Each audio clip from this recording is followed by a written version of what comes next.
Hey guys, welcome to Podiatry Practice Mastery. Don here.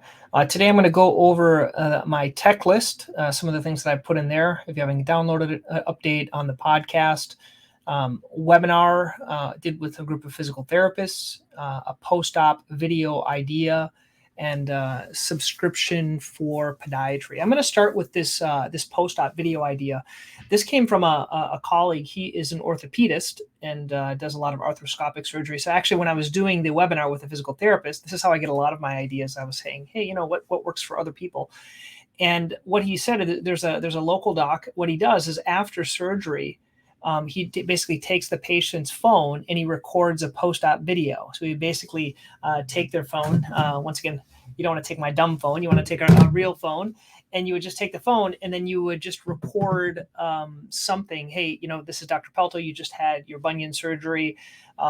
You stay off your foot for the next 3 to 4 days. Take your pain medication. If you have any problems, give me a call. And maybe even give them your cell phone, and they could save that. And that's kind of a cool idea of doing like a post-op video. Anyway, that was kind of cool. And then we're going to kind of go over the subscription for podiatry and then some YouTube things more specifically. Okay, so let's get right into it here. Podiatry, I did a practice mastery tech list. So basically, I changed the homepage of Podiatry Practice Mastery. Instead of offering the membership, I put this free download. I got this idea from the guy that wrote Who Not How, so Benjamin Hardy, who did it along with Dan Sullivan. So I basically took his idea, kind of made it, and I made it in a little PDF. I did it on Designer, and I've talked to you about that before. So you look in the resources, Designer is there. That's how I made it real easy to do. And basically, I will show you what it looks like in a little bit if you want to see the back end of things. This was a cool idea. I thought I came up with the idea, but I guess I didn't. There's a podiatrist that's in California, and she developed her own subscription. It was a great idea, and I'm jealous. I like it, and I want to show it to you. So this is what she does here. It's for new patients, $450 for 60 minutes, includes X-rays, so they can have an appointment. A new patient, 30 minutes, they can do an appointment. Established patient. And then she also have these memberships. What a cool idea. Basically $89 a month, $100 enrollment fee, minimum of 3 months, and prior to rescheduling and after hours. So this is her option. Basically, it's a toenail and callus care membership for maybe people that want a little bit more care. And they also have an amputation prevention one if someone has wound care. Anyway, I thought that was a neat idea. I'll there's a podcast I'll include underneath here if you guys want to listen to it. This is a way I use Fancy Hands. So basically there was a doctor I wanted to send a book to. And so what I did is I sent an email. I said, hey, can you send this doctor this book? I think it was The Gap or the Gain, the book I'm reading. I kind of liked it. I want to send it to another doctor, but I didn't want to go and do that. So they went and did everything for me, and they just sent me this confirmation, and they billed my credit card. Kind of a neat idea. If you're not using Fancy Hands, you might want to consider it. Once again, that's in under the recommendations or different stuff within Podiatry Practice Mastery. So let me go and show you now what we talked about within the podcast. I talked a little bit about adding storytelling, and I'm going to share specifically from this chiropractor how he uses storytelling and how I'm kind of working on it in my practice, both telling stories to patients. Once again, we already know about like these analogies that we use with orthotics. For example, you can say it's like eyeglasses, or it's helping the mechanical instability in your eyes, kind of like orthotics for your feet, or you kind of use a story where you talk about like your car, how it's like off of equilibrium and then out of alignment, and you help orthotics make it in alignment. But even more so, you can kind of tell stories with patients' experience. And this guy, he's a chiropractor, tells a story about a sacroiliac patient, and kind of did that. Here is the Podiatry Practice Mastery show. This is from last week. Some gap and gain takeaways. This is from that book called The Gap and the Gain. Some of the things that I found that really helpful. The idea and use of case studies and scorecards. And I went over that scorecard during this Podiatry Practice Mastery. If you didn't look at that, my scorecard, and how to use case studies, and then why I made the tech list, and the first person purchased the webinar. So those are what we talked about. Here's the webinar I did recently with a group of physical therapists. I put it on my blog if you want to look at it. It's under Central Mass Podiatry under the blog. And basically I included the webinar replay. This is a link to my YouTube.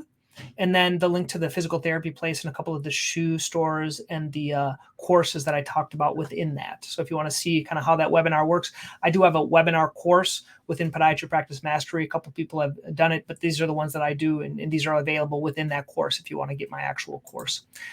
Here is VidIQ. As we're talking about YouTube, this is an option for you if you want to increase. I'm just starting to learn it, but basically when you open up a YouTube video, on the right-hand side here, it has VidIQ. And basically, this is the chiropractor that I was talking to you about, Positive Motion Chiropractic. Okay, this is Brant. And what I really like is basically he has about 2 million views on this, and this was just done in July. So he found a specific keyword that really needed some help that no one was really dealing with. And what I like about his video, let's first talk about his video. Within the video, he talks about this patient that was kind of jumping around and had a lot of impact on their sacroiliac joint, caused a lot of problems, and it was easily treated with chiropractic. So basically, he starts by sharing a story, and I think that's the key. And what he told me is this is what he kind of attracts are these patients who he's telling the story about. So the thought is for you, can you tell a story before you explain? So a lot of us, like me included, I get into just doing my presentation, basically showing this is what you have, this is why you have it, this is how you treat it. But would it be maybe better to share kind of a similar story about a patient, like even the patient that's in your treatment room? Hey, I had a patient similar to you with this condition, and this is how we treated them. And then I go into the treatment of the condition. Okay. He talks about a few other things that we're going to go over as well. Actually, I might as well go over that right now. Let's go back here. So a few other things that he talked about in there. VidIQ, he says, this is for you. So basically, this is a good way to say, this is for you if this happens to you, or, this is the symptom. So basically what you're doing is you're pointing out the pain. Then you're going to tell a story. And there's a good book called Story Brand. But you learn to tell a story of a patient. It's very easy, and I'm going to explain kind of how I do it and how I kind of track those. Then you can do telling a story, doing a case study. Once again, this is a patient. And then you give them a roadmap. He calls it a roadmap. It's kind of how we treat it, what I call my patient presentation, and then kind of what's recommended or different things you can sell on Amazon. The way I do it is I put it actually within my video ideas. Okay.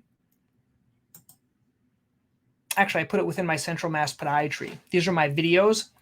And these are the ones I'm doing, like my monthly newsletter. And so this is one I did even this morning. If we wait for it to pop up, I saw a patient and she was treated for nail fungus. And you're like, how many times can you talk about nail fungus? And it gets kind of boring for all of us. But like if you're telling that story to someone on YouTube, that's what they're going to resonate with. And so the way I've done this, sorry, it kind of buffers a little bit. And I have like hundreds and hundreds of slides here. You can see they have to kind of fill them in. But the one I talked about was,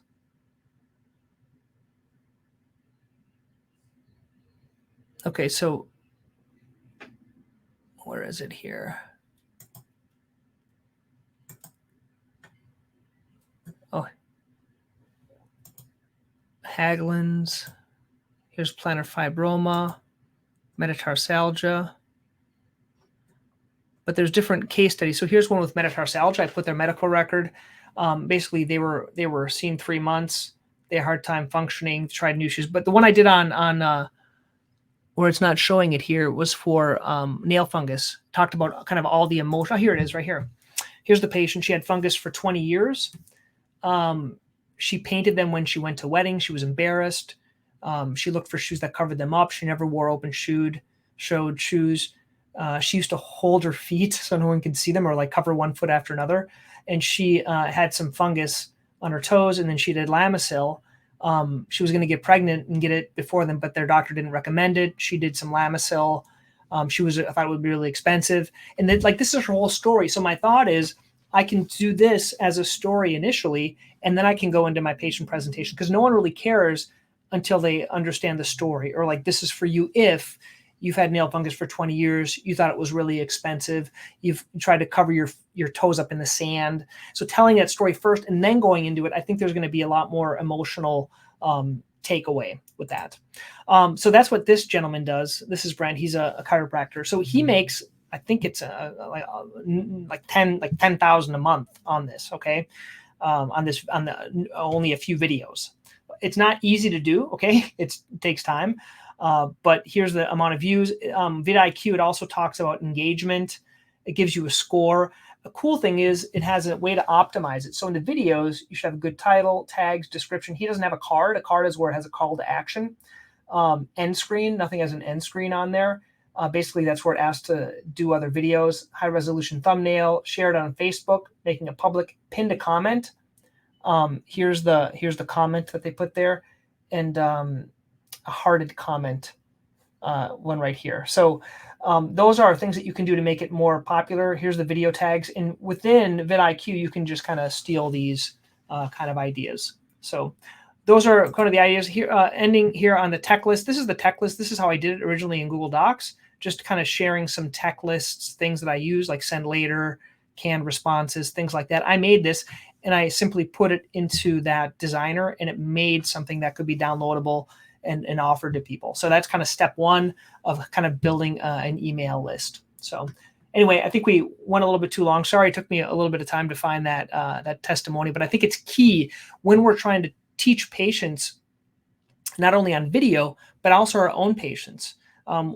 Before we start and go into the, okay, this is what you have, this is what causes, this is how you treat it, kind of get them emotionally attached and say, hey, add a similar patient with a similar situation, they got better, or I see this all the time and my patients tend to get better. But versus saying like, I see this all the time, I think it's much better to say, I have one patient that was very similar to you, and this is kind of how they got better. So anyway, hope you guys found this helpful. I'm trying something a little bit different now at the end. They're going to put a couple of other videos you might like and some other resources that you can download on Podiatry Practice Mastery. So once again, I hope you guys found this helpful, and let me know what you think. Please like the channel underneath it and share it with your friends. Okay?